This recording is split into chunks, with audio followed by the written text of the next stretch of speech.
going up to one of, it seems like one of the Europeans' favorite host cities in the World Cup, BC Place.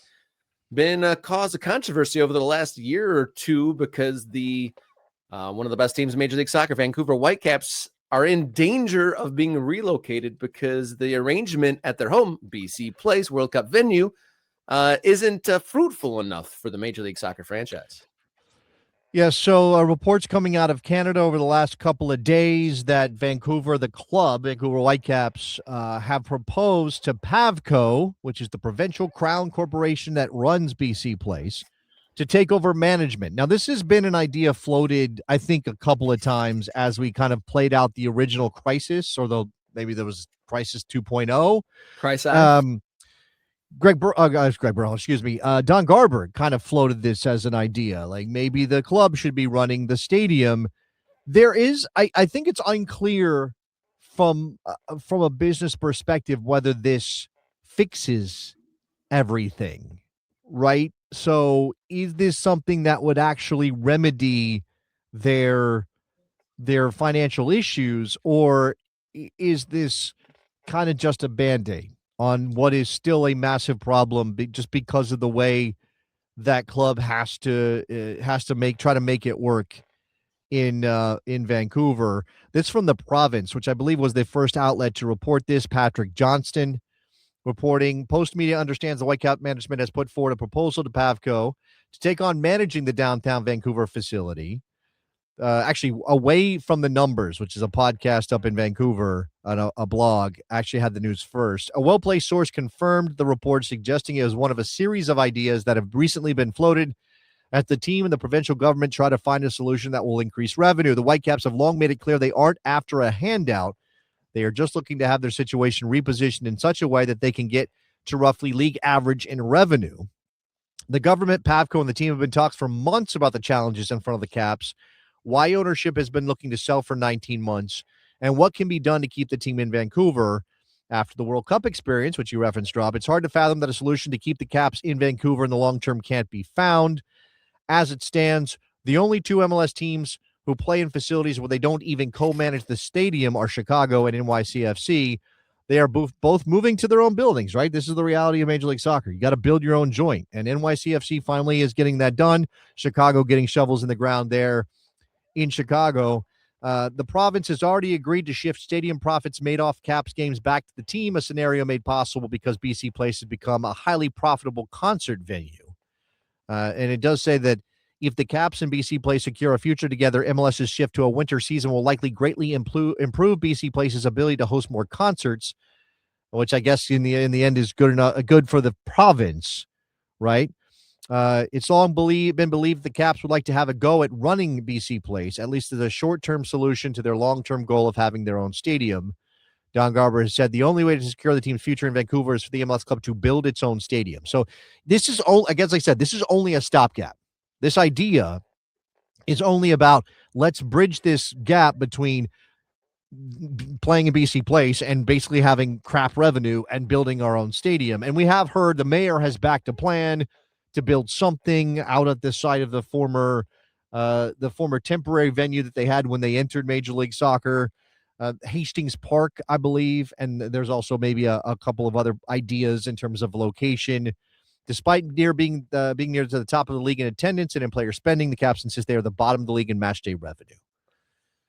Man, I hope this gets sorted. I mean, I think it's been taken as a fait accompli that Vegas is going to be the new home of the Vancouver Whitecaps. You think it's 90% there, whether or not immediately, but at some point here in the next couple of years, you're like 90%. You think that move is happening? No, I think people have taken it as a fait accompli, like that things are bad enough in Vancouver, and there's you never know how far to believe these things or how much stock to put in them. But I do know people, and I know people based in Vegas. And I know people in MLS circles, and they're saying, "Oh, it's done. It's going to happen." But they are saying that in the sense of there's an interested party in Vegas who wants to bring a team there or put a team there. Vancouver's in a bad spot. 1 + 1 = 2. But that doesn't necessarily mean there won't be some 11th hour solution to the Vancouver problem. it means the odds are against the Caps staying in Vancouver. I think that's pretty clear. And I can understand why someone like the Vegas sports guy would say, I think it's happening as much as I don't want it to. Again, Vegas is, it feels like it's the cynical view is absolutely is going to happen because it's Vegas.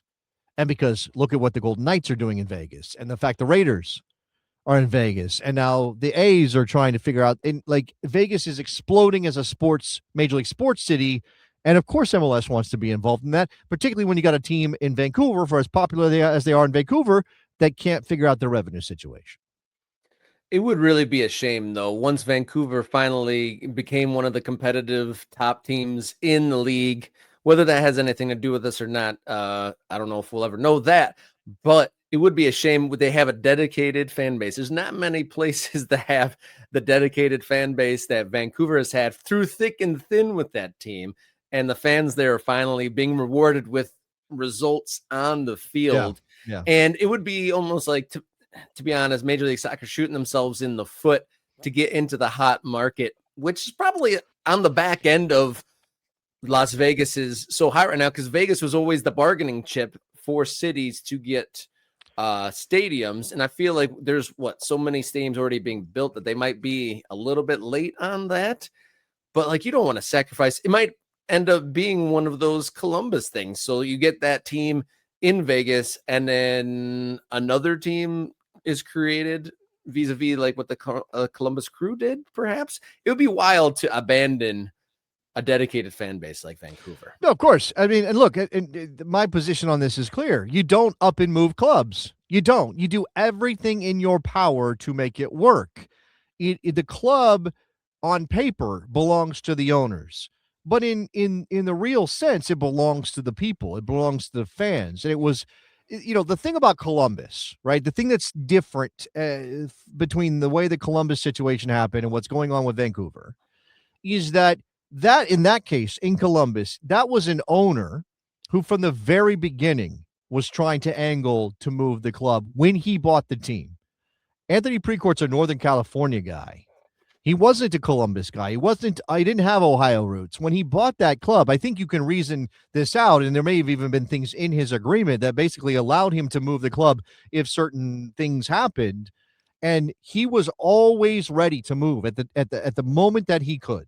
And MLS enabled him to do that. Now, obviously, it's a very different marketplace for MLS clubs back when Anthony Precourt bought the Columbus Crew off the Hunt Sports Group, which needed to happen because you shouldn't be having one ownership group owning multiple clubs. Multi-club ownership is bad in general, but especially in one league.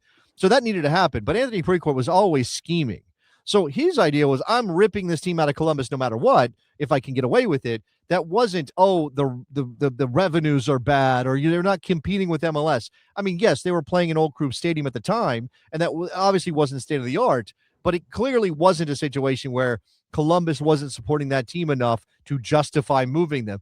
And look, I understand, like, there's also this thing where wealthy people can eat the loss. Like, do everything you can. Like, you don't have a right to rip the team away from Vancouver, even if you are taking a hit financially, or even if you're not competing, because what's the line? Like, what's the standard for moving a club? Is it like, well, we just can't compete with the top level MLS, so I guess we got to move the club? That shouldn't be it. That should absolutely got to get creative, figure something out. It's got to be.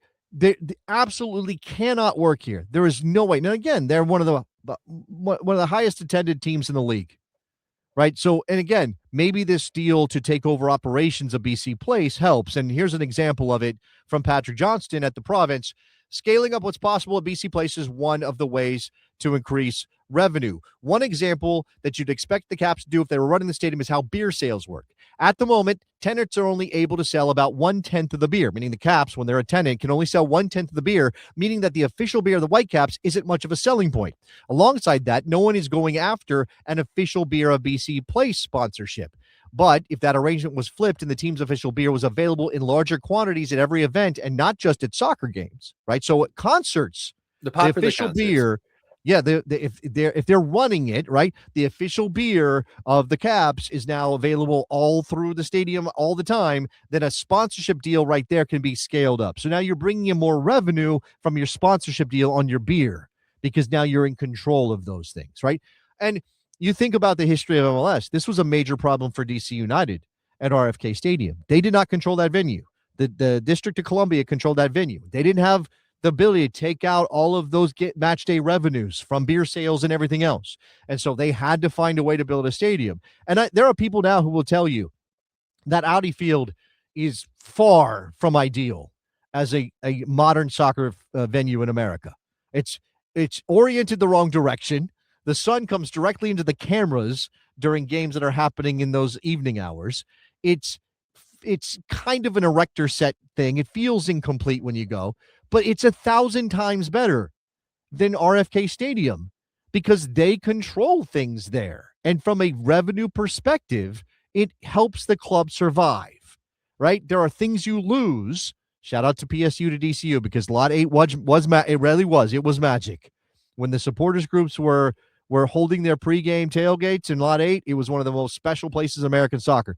And we lose that. But the trade-off, again, is that DC United now controls the revenues from match day events and other things and can do concerts and make the club work on a bit, because you can't ignore the business part of this.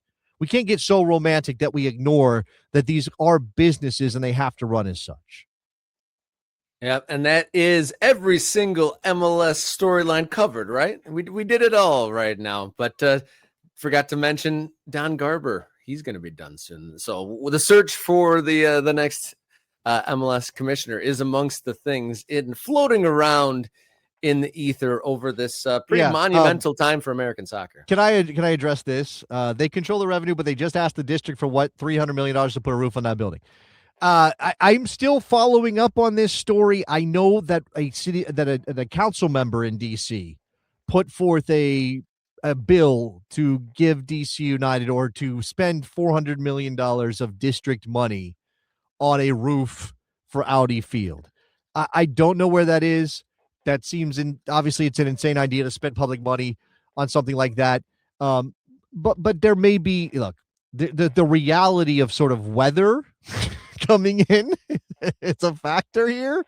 Like, not only because winter in MLS when we flip the schedule next year, but also thing. Like if that's going to be a concert venue and be a generator of money for economic activity for the District of Columbia, having a roof on it makes it much more useful in the summer months when it's blazing hot outside. Now you have an indoor venue. So by the way, this is the update since it got brought up.